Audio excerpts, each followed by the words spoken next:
We don't know a lot about today's saint who was one of the 12 apostles, and he even shows up under different names in different Gospels.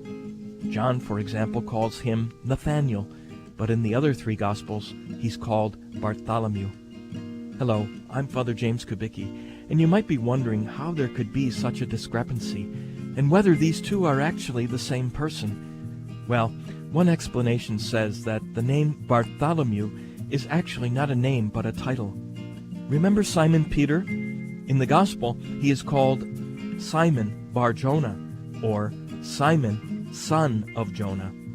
Nathanael could also have been known by his father's name, thus making him son of Ptolemy, or Bartholomew, as we now know him. At any rate, he's a good example of an apostle about whom we know very little, and Pope Benedict made a point of this when he reflected on Bartholomew a few years back.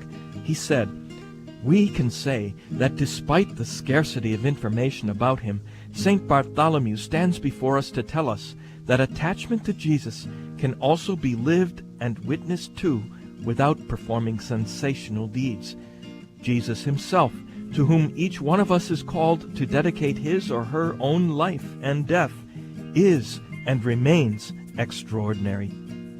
In other words, at one time or another we may be tempted to make a name for ourselves, to become famous.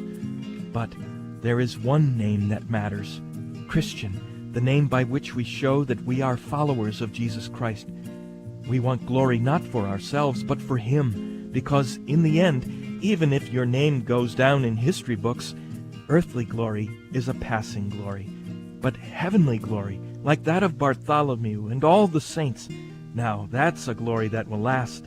It's an eternal glory.